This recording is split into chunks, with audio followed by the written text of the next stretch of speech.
This video is the first in a series of videos on the science of light, or photology, which you'll need to know in order to understand modern theories of image formation in the light microscope.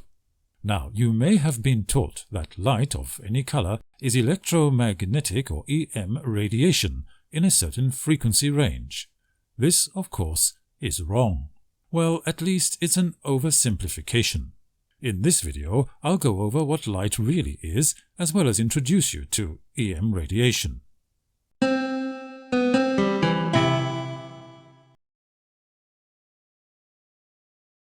Light and color are visual perception phenomena in our minds. However, it's common in physics discussions to use the term light as a synonym for EM radiation in the visible frequency range. Still, I think it's important to emphasize the perceptive nature of light because this can help remove certain confusions that may enter into discussions of EM radiation down the line. So, to emphasize this, let's consider some of the various ways in which the generation of light and color can be produced by a range of internal and external stimuli without the use of EM radiation in the visible frequency range at all. Light and colors can be experienced in response to sounds, touch, and other non-visual sensory stimuli in people with synesthesia. I myself have a mild form of auditory-visual synesthesia, in which I see certain patterns of light in response to certain sounds caused by air compression waves entering my ears, not EM waves entering my eyes. Another example are the vivid colors and images experienced in dreams. Another example are phosphenes. Phosphenes are patterns of light and color caused by direct stimulation of the various parts of the visual perception system. This stimulation may be by applying pressure or magnetic or electrical probe signals. A practical example of phosphene generation is in the making of prosthetic visual aids to help with some types of blindness. In these devices, electrode grids are implanted into the brain, and the pattern of stimulation by these electrodes is directed by processed signals from a camera worn by the user. The electrode signal patterns then generate phosphenes that allow the blind person to have some degree of vision. However, it is correct to say that the most common stimulus resulting in new perceptions of light and color during our waking conscious experience is stimulation of our retinal rod and cone cells by energy conveyed to them via EM radiation in the visible frequency range. In the next sections, I'll discuss some basic characteristics of EM radiation. EM radiation is a conveyor of energy and information. It propagates energy and information through a medium, including through a vacuum, at the speed of light. When it comes to thinking about energy, it's important to separate out the concepts of energy exchange events, which are localized in space and time, and energy conveyance fields, which are distributed over space and time. This distinction is important to understand, but can seem counterintuitive. If you stand in the path of the beam of EM radiation from a high-energy laser, you get a hole burnt through you. But it's not the EM radiation of the beam per se that does the burning. It's the energy conveyed by that EM radiation, when it manifests as energy exchange events with your atoms, that has the ultimate effect of burning a hole in you.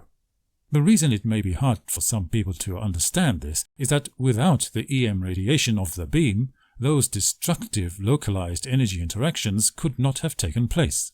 So it's intuitive to think that the EM radiation itself did the burning. But that's a bit like blaming the postman for the bad news in a letter he delivered to you. You'll see in my later videos that to properly understand the observed effects of EM radiation in image formation, it'll be important to conceptually separate energy exchange phenomena from energy conveyance phenomena. Now, you may be thinking, energy exchange? Exchange between what and what? Well, the short answer is between one quantum field and another quantum field. To explain that fully will take a lot more information, and I'll have more to say about this exchange-conveyance distinction when I talk about quantum optics, interference patterns, and so on. But that'll be a discussion for another video. EM radiation consists in fluctuations in electric and magnetic fields that have a strict relationship to each other because one is just a relativistic manifestation of the other. This relationship and how it develops over time through a medium of given electrical polarizability, called its permittivity, denoted epsilon, and magnetizability, called its permeability, denoted mu, can be analytically described by the Maxwell-Heaviside equations.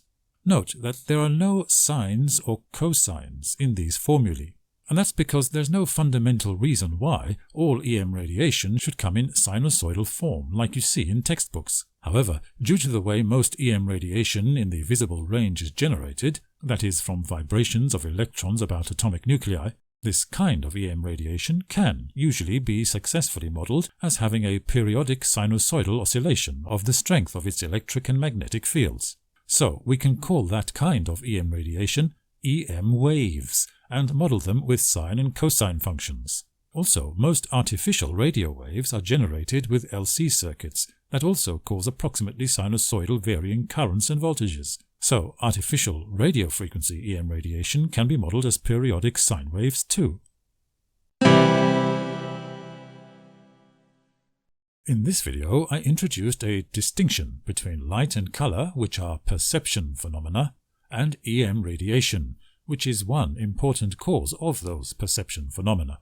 I also emphasized the distinction between the concept of energy conveyance, a phenomenon that is distributed in space and time and carried out by EM radiation, and energy exchange events, which are localized in space and time.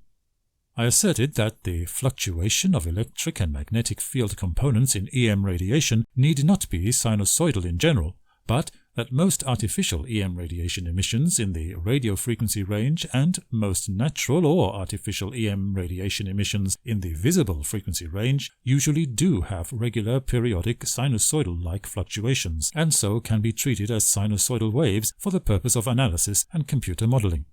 In my next video, I'll go over some of the important characteristics of such EM waves. If you like this video, please hit the thumbs up like button and view some of the other videos on my channel. If you'd like to support the project, you can do that by subscribing to this channel and telling others about it. If you'd like to help me continue this work, take a look at my Patreon page, where you'll find additional content and early bird access to future videos. Thanks for watching.